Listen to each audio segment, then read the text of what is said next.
Hi, I'm Aaron and I'm a Norse pagan, and welcome to the Hipster of Odin YouTube channel. Today in this video I want to give an offering to an elf, and it's mostly because I've given offerings to Landvertir spirits, I've given offerings to gods, but I'm trying to find different ways of connecting. So this is my first video to an elf. And an offering to an elf is known as an alpha blot. And to give an offering to an elf is mostly things like berries, such as raspberries or strawberries or something like this, and anything that can be found in nature. Usually elves can be found next to streams or next to waterbeds or rivers, or mostly next to trees. As you can see, there's a tree right next to me, a little bit like Yggdrasil, and it's a little bit of an autumn tree with its leaves of red leaves around me. And at this moment in time, it feels the beauty of the sun right now of summer. And it's the springtime where the leaves are forming on the trees and where the sun has come out. So the great god Sol is blessing me with her rays of sun. And I'm here sitting down on a bench, enjoying Jord and seeing the blue farther skies of Odin's air of farther sky. Today, it's my mother's birthday, and today I think she's 52, and she looks very good for 52. At this moment in time, my son is currently sleeping at the house, and they're enjoying time being great-grandparents, and they're perfect great-grandparents because they're looking after him while I get to enjoy this forest. This forest here is known as the Chase in Elm Park. And at this moment in time, I've been to this forest many times when I first came here, when I was motivated by Jacob Todson and his videos, and it motivated me to just go outside. This is one of the parks that I went to feel more motivated. Now, I looked very different from what I look like now. At this moment in time, I might look like Jacob Todson, but no, it's just me, Aaron. Someone who was a practitioner who decided that, you know what, I'm motivated by this person so much that I want to do the same thing. So, yeah. So in this video, we'll be giving offerings to the elves. At this current moment in time, obviously you can still see that the leaves have not formed properly on the trees, but honestly the weather in this place is absolutely, it's beautiful. Just look at that scenery, blue sky, green earth, father sky, Jord, Mother Earth, and there's a carving over here right next to this pathway. I'm not entirely sure if you can see it. It's just behind me right there. And it looks absolutely sensational. It's a statue of an owl. So, look at this. There's a statue of an owl right here. Most pagan thing I've ever seen. But you know, my nickname that everyone calls me, they call me Owl. So, right there. And by the way, what does Odin have? Yes, he has Hunin and Munin, the great thought and memory of the ravens. Yes, he has the great wolves, Geri and Freki, but he also has an owl. So, spirit this owl, Howl Odin. And it actually has some form of thing. It says here, it's an artist's sculpture trail. So right here, it has an artist's sculpture trail, and it says, "Wise Owl Barney is a messenger here. He knows every creature who lives far and near, with a bag full of scrolls to be delivered today. He is flying away to see the Rabbit of Ray." So technically, yes, I do think it's like a little adventure thing for kids, but I also think to myself that what a beautiful sculpture, and it looks very pagan in my opinion. In my opinion, if you wanted to get wisdom from Odin and you could just go to that owl and give an offering, that owl there is a good enough statue in my opinion to give an offering to Odin. My main goal is to find a spiritual place where I can give offerings to the elf. You might be thinking, how can I find a place to give offerings? I wander just like Odin does. And I wander around and I usually find a way forward. I use my intuition, my gut feeling to feel in my solar plexus to figure things out in that form of version. And in my opinion, if you follow your intuition, you're following Odin. And usually you would see a pathway and you would personally go down that direction. Yeah, I love this time of year. There's 2 times a year that I love. So me personally, I love autumn because you get to snuggle up cozy in a nice cardigan and stuff like this. Another time of year, I also love spring, because spring is just in between winter and summer. Sometimes I think summer is a bit too hot, and sometimes winter can be a bit too cold. But this whole entire winter, I've been doing cold exposure. What I've been doing, I'll be opening the window and I've been having a cold shower. So I have a nice hot shower, and then typically I would have a nice cold shower, which is it's not the most nicest thing in the world. But how I make it better, how I make it a little bit more enjoyable for myself, is typically I would very, very slowly turn it to cold, and then all of a sudden it's really, really, really cold. And honestly, just look at the beauty of this place. I mean, this is one of my favorite places to come, in this kind of forest, because they've got like these fishermen bay things, and honestly, this is a beautiful place. So we're currently standing on one of them fisherman bay things, and this is the kind of view that you're seeing right now. Perfect place to give offerings, if I'm honest.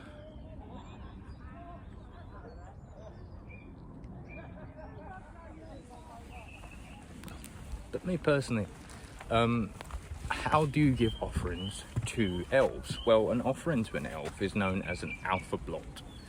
And an alpha blot is basically because the elves, their realm is known as Alfheim.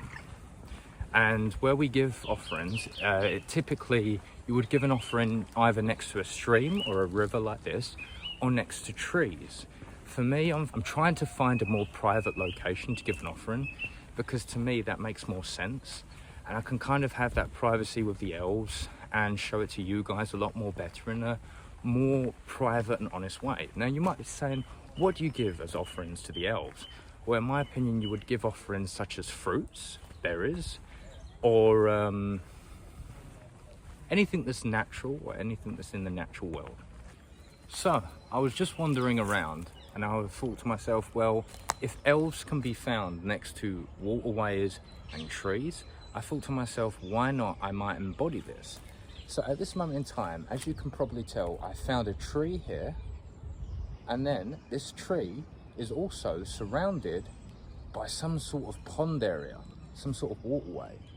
So I decided, well, the bestest thing I can really do is kind of give offerings at this site. So currently, in this moment in time, I decided to get hold of some sort of berries. So we have some blueberries here, and we also have some strawberries. So I kind of researched it, and I thought to myself, well, what kind of offerings can I give to the elves? So it says things like fruits, berries, anything that could be kind of found in nature. So I've kind of got hold of some sort of grown with care, trusted by farmers, some blueberries and some strawberries. Another thing I decided to get, because I'm also started to drink more like cranberry and raspberry teas at this moment in time, to deal with my solar plexus and to deal with my gut health kind of thing. And it's one way of me losing weight too, is also some raspberries. So I've got some raspberries, and to give an offering to the elves. Now, when I was shopping with my dad, I also decided to pick up one of these kind of little statues. And this is a little statue, and this one of the reasons what motivated me to do this video so much.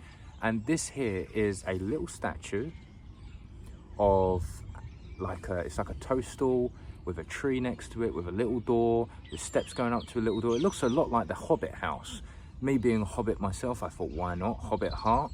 So I decided to grab hold of this little statue, and it's one of the things that motivated me. I thought it looked like a elf's house.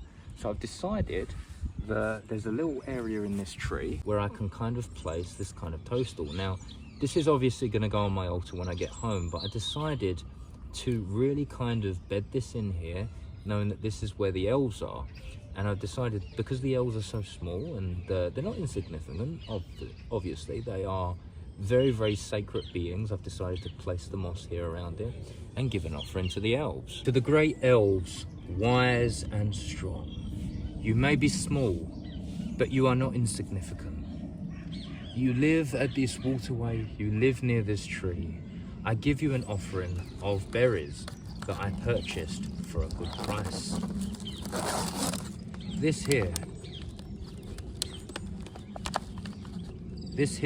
is blueberries that I have found and have purchased for a good price. May they be a worthy offering to you, and may they feed you for the time to come. I give you an offering. I give you an offering, great elves, of strawberries, hand-picked and picked with care. May they give you wealth. May they give you prosperity.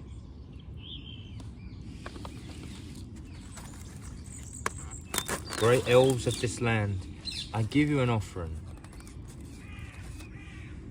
of raspberries, hand-picked, fruit for you to enjoy.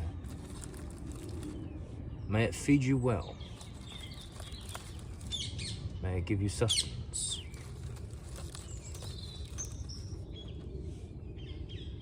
May you give it. May it give you something to enjoy.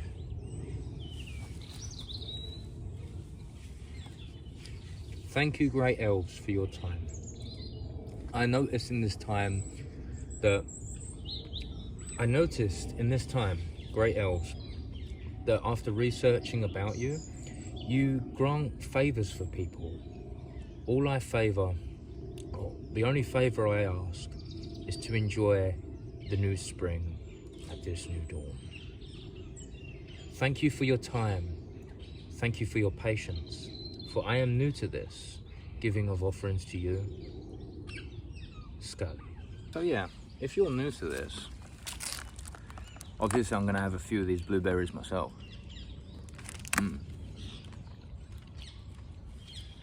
going to be honest, I didn't really eat breakfast. I had some water, I had some tea. I took my son to my mum and dad's, which is his nan and granddad. And I decided that, you know, I didn't eat breakfast when I came out here. I got these fruits just for the elves themselves. And I decided that I just wanted to find a place to give an offering, you know? So technically, this fruit is my breakfast. So one thing I would say, if you're going to give offerings to the elves, just as much as you're giving offerings to lambertiers or anything like this, one thing I will always suggest is, first of all, pick fruit. So if you're giving offerings to the elves, pick things like fruit, flowers, or berries. At this moment, I've just decided to give a load of berries. But another thing that I would prefer people to do is to, when you do give an offering, to make a little altar space. So right here, I've used the statue as one way of marking this is something to focus on when I'm talking to the elves. Another thing to kind of mark the area as sacred, and this is where the altar space is. And then as I've kind of done is put the fruits around it in one way of saying the elf is in the house and that there is an abundance of fruit around them. And what I've noticed is that I can see insects crawling all over them. And one thing I've noticed, I've read this in a book, I think it's called, the book is, I think it's like this pagan book. I think it's called Asara True. That's the book. You can buy it on Amazon, known as Asara True. It's a little book like this. And it talks about a practitioner's faith in there. And they actually say in that book is that if they will do the offering, they'll give bread and then they'll pour milk over for the Lambertier spirits. And I don't know if it was for the spirits of the land or if it was for the gods. And then what they would do is that they would let their dogs to roam out because they want to go out and they want to go into the fields. What they would do, they would go out there and then the dogs might eat it. And they usually say if animals eat the offerings, then that is one way of the gods or the spirits or any of the deities that you give, that is one way of them saying that the offering has been accepted. Right there and there, you might have noticed that there is like birds chirping everywhere. And in my opinion, this is a response from the elves saying, thank you. So yeah, I'm currently enjoying this. Just eating fruit, talking about the elves, just spending time here.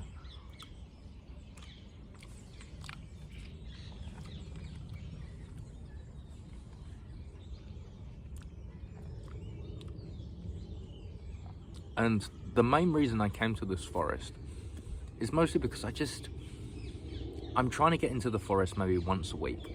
And at this moment in time, every time I go to the forest, I really do love going to the manor. but I'm trying to find different ways of going to other forests too. So, you know, it's weird because I grew up here. You know, I grew up next to this forest, and it's so much that we take for granted. But when we look back, it's when we go back in time and we realise we had everything there, and we didn't need to travel very far. So right now, I'm out of the forest, and I'm currently sitting in my own home, just opposite my home altar, and sitting technically quite comfortably in my office, drinking a nice glass of water. Might as well be refreshingly healthy. And what we're going to be talking about is the connection of the elves, and what does the source material say about the elves. Well, what I've got right here is legitly a book called Norse Mythology by Helen Gubermer. Yeah, Helen Gubermer. And it's this beautiful book, and it's legitly, it's got like these gold pages all running all the way through the book. It's got this absolutely sensational gold back here. It's one of my favorite books. And you know what I get about this book? I feel like, you know, when you see Christians and they go, "Hear ye, hear ye, listen to the word," or you see with this kind of like artistic work, it looks very much like a Quran. So if I'm reading this in public, people are either going to think I'm a Muslim reading the Quran, or they're going to think that I am either a Christian with a very weird looking golden looking Bible. However, when they see the front of it, they will realise it says Norse mythology, and then they would know instantly that it was paganism. However, even though that this book is such a beautiful book, I'm going to show you something really cool about this book, is that the artwork inside of it is absolutely sensational. So obviously this is an image of Ragnarok right there. And not only that, the artwork in this book is so beautiful. You've even got, this is a Yggdrasil's tree right there. So, you may be thinking, what about the elves? Well, you know, there is a chapter in this book, page 267, that legitimately talks about the elves. So, what does it say about the elves? Well, what it says about the elves, besides the dwarves, there was another numerous class of tiny creatures called Lyos Alfar, light or white elves, who inhabited the realms of air between heaven and earth, and were generally governed by the general god Frey. From this place, the Alfheim, they were lovely, beneficial beings, so pure and innocent that according to some authorities, their name was derived from the root Latin word white, albus, which is a modified form was given to a snow-covered Alps to Albion, England, because of her white chalk cliffs, which could be seen from afar. The elves were so small that they could flit about unseen, while they tend the flowers, the birds and the butterflies, and they were passionately fond of dancing. They often glided down the earth on the moonbeam to dance to the green, holding one another by hand. They would dance in circles, thereby making the fairy rings, which would be discerned by the deeper green and greater luxuriance of the grass which their little feet had pressed. Merry elves Morris pacing, to Ariel ministerially, emerald rings on brown heath, trancing trip, dreft merry. If any mortal stood in the middle of these fairy rings, he could, according to popular belief in England, see fairies enjoying their favour, but in Scandinavians, the Tudius vowed that the unhappy man must die. In the illustrations of this superstition, A story is told of how Sir Olaf, riding off to his wedding, was enticed by the fairies into their ring on the morrow instead of the merry marriage. His friends witnessed the triple funeral of his mother and bride, also died when they were beheld to the lifeless corpse.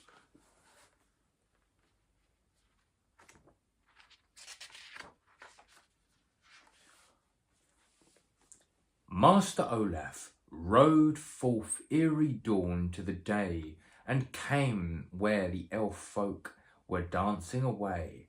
The dance is so merry, and so merry the greenwood. And the next morn, ere the daylight red, in the Master Olaf's house lay the corpses dead. The dance is so merry greenwood. First Master Olaf was next to his young bride, and the third of his old mother, for sorrows she died. The dance is so merry in the greenwood. This is Master Olaf and the Elfin Dance of Horit's translation. The elf dance. These elves, who in England were called fairies or fays, were also enthusiastic musicians and delighted especially in the certain air of known of the elf dance, which was so irresistible that no one who heard could refrain from dancing. If a mortal overhearing the air ventured to reproduce it, he suddenly found himself incapable of stopping, and was forced to play on and on until he died of exhaustion, unless he, deft enough to play the same tune backwards, or someone charitable enough to cut the strings of his violin, his hearers would be forced to dance along till the tunes continued, could only stop once they ceased. The Will O to the Wisp. In medieval times, the Will O to the Wisp were known for the north as the elf lights. These tiny spiders were supposed to be misled travellers, and popular superstition held that the jack-o'-lanterns were restless spirits of murderous forces against their will to return to the scene of the crime as their nightly walked thither. In said the doggedly repeated with every step, "It is right, but they must be returned and sadly retreated. Is it wrong?" So the elf dance, it actually has a very, very nice artistic little piece here inside of the book, where you see a bunch of these elves dancing in union and being like the snow-capped mountains.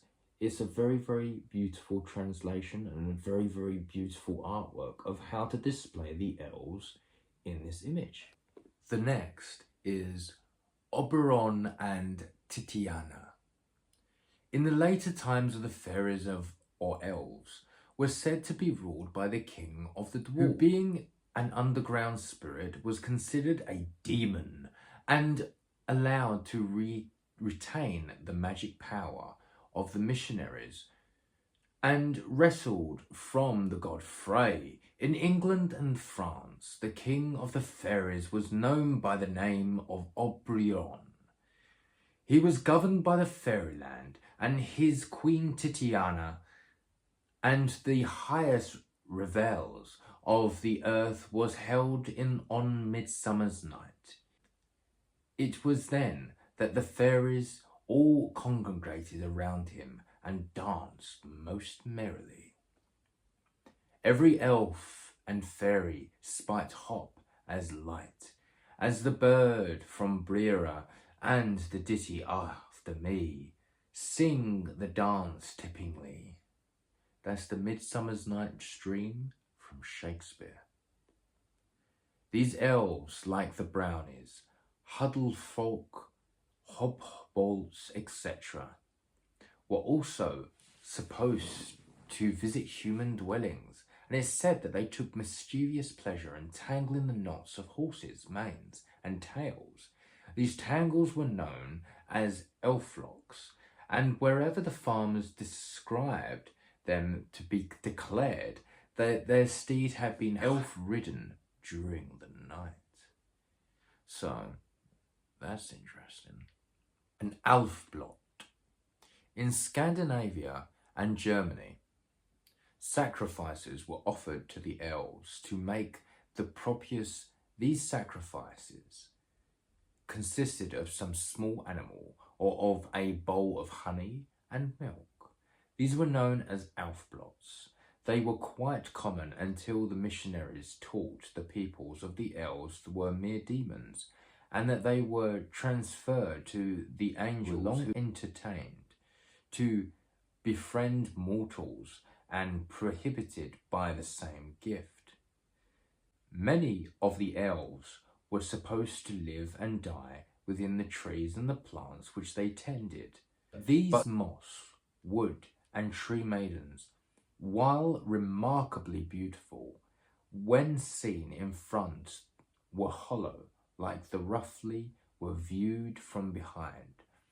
They appear in many of the popular tales, but almost always as benevolent and helpful spirits, for they were anxious to do good to mortals and cultivate friendly relations with them.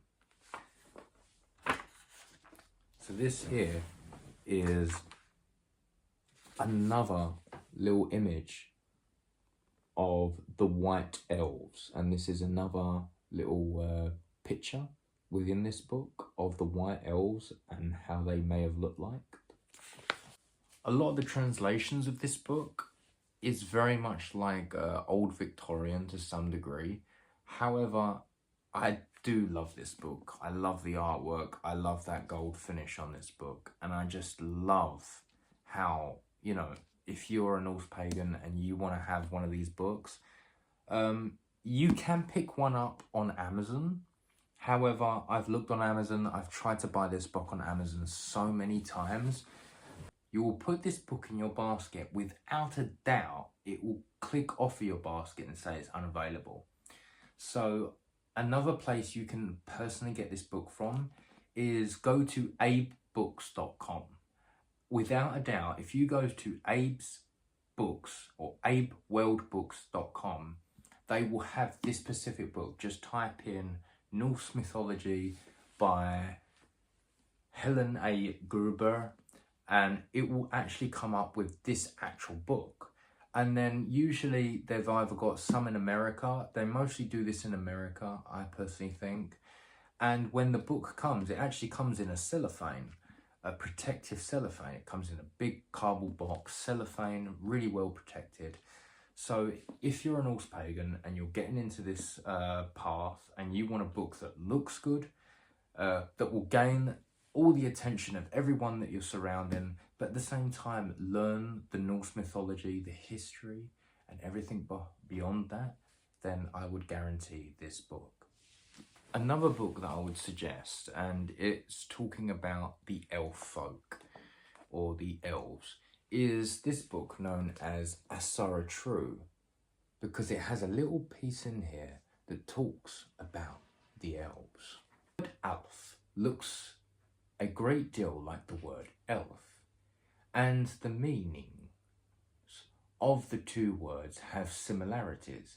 Given the overlap of the classifying land rights generally, that the Alpha especially, we ask ourselves if the Alpha are similar to elves, fairies, spoken of in other cultural folklore. The answer is both yes and no. We do know that the word Alfkallr means male elf, and was taken into the Irish as Acalai, ghost of the dead. This may connect with the Skadi, who were known as mound dwellers.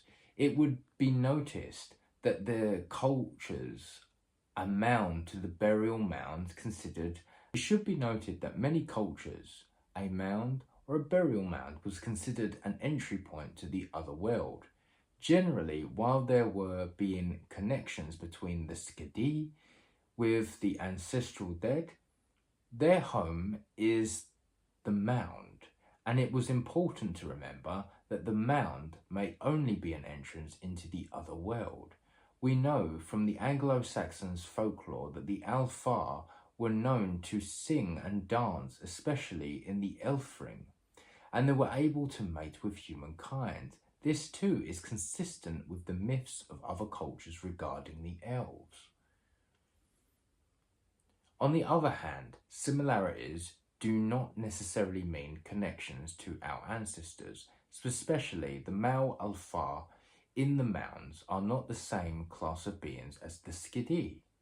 They behave differently according to both the sagas of both folklore, Irish myths, Germanic myths, and develop the same time. But the separate directions, it seems that logical, therefore, to the Irish and German rites that are fundamentally distinct from one another, that the polytheists and the same as the animists, heathens tend to believe as that each writes Alf, that otherwise it is the own individuals that own quirks, behaviours and expectations. There are many surviving folkloric references when it becomes dealing with the Alfar.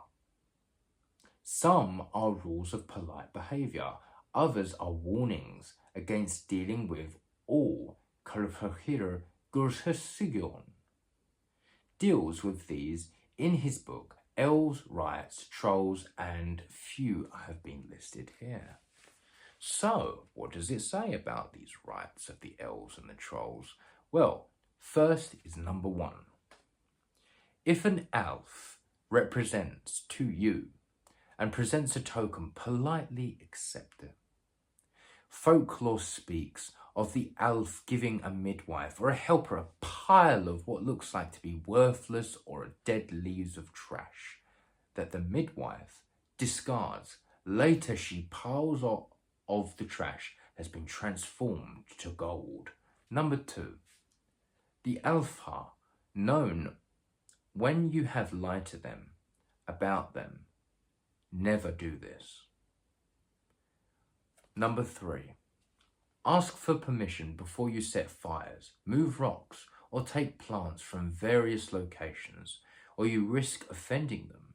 And it is common by modern Icelandic to move highway projects around mounds and stones where land spirits have thought to live. Naturally, there were warnings against dealing with elves and Alfar as well. Number 1, dealing with elves may cause madness, sorrow, and the wandering of the mind. Number 2, elves use elf shot and alf shot, tiny arrows, often invisible, that can cause sickness, localized swelling, sharp unexplained pains, and other diseases, even death. Many Anglo-Saxon and other folklore texts to the alf shot, troll shot, or otherworldly damaging darts in the term of projecting healing a person from them, as an example of the Gadalarbok, a medieval Icelandic book from the map on magic, lists this charm. And so far, that's all I've kind of figured out more about what the source material is talking about. I'm pretty sure that there is probably more books that are talking about this, and I'd like to hear it more in the comments. You tell me what books talk about elves and how to give offerings to elves. And now, it's best I wander out of my home and journey back to the forest. So, if you like the content here at the Hipster of Odin YouTube channel, feel free to like and subscribe to my content on my YouTube channel. And if you like, leave a small comment on my video. Personally, I love reading through your comments, and it gives me so much wisdom and knowledge to learn about your paths as pagans alike. And I like to kind of feel motivated by that. So, thank you so much for watching this video. And until the hall, skull.